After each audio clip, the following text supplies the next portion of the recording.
Comme promis, me voilà sur la chaîne en direct et eh bien, je vais commencer la matinée avec une première séance à faire à partir de 9h30 concernant les peurs. Alors d'où viennent... Bonjour tout le monde. J'ai encore pas mal de personnes qui se posent la question sur l'hypnose et comment ça fonctionne. Bon, avec tout ce qu'on peut voir sur le net et à la télé, oui, c'est vrai que ça reste toujours un petit mystère. Mais il faut juste savoir, en fait, c'est un peu comme si on était deux à l'intérieur. Il y a votre partie consciente où on a un enregistrement de tout ce qu'on fait dans la journée, notre apprentissage. Et puis, cette partie inconsciente, en fait, c'est comme une nébuleuse qui est là depuis des millions d'années. C'est binaire. Oui, non. Par contre, c'est là que naissent les émotions.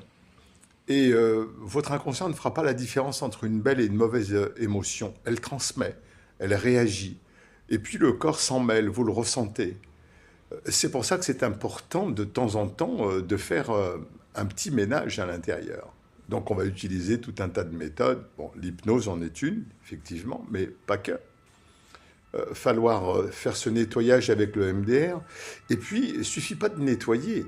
Il faut aussi enregistrer autre chose, un autre schéma. Sinon, automatiquement, vous allez reprendre un schéma qui ne vous convient pas. Il faut juste savoir que à chaque décennie, on change. Essayez de vous rappeler comment vous étiez il y a 10 ans. Et puis encore 10 ans avant. Et vous avez changé. Vos idées ont changé. Tout ce que vous faites a complètement changé. Eh bien, si vous évoluez dans le temps présent avec une pensée d'il y a 10 ans, c'est un peu gênant. Vous n'allez pas forcément être bien. Alors, ce qu'on propose chez nous, à Hypnotech, c'est un ordre bien précis.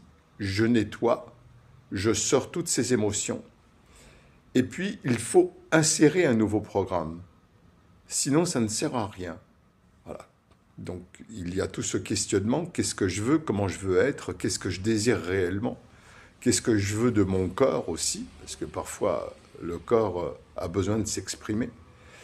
Et c'est à partir de là qu'on va planter la petite graine. Donc, ne pensez pas que suffit de faire un peu d'hypnose pour tout changer. Non, il y a un réel travail à faire, une vraie préparation.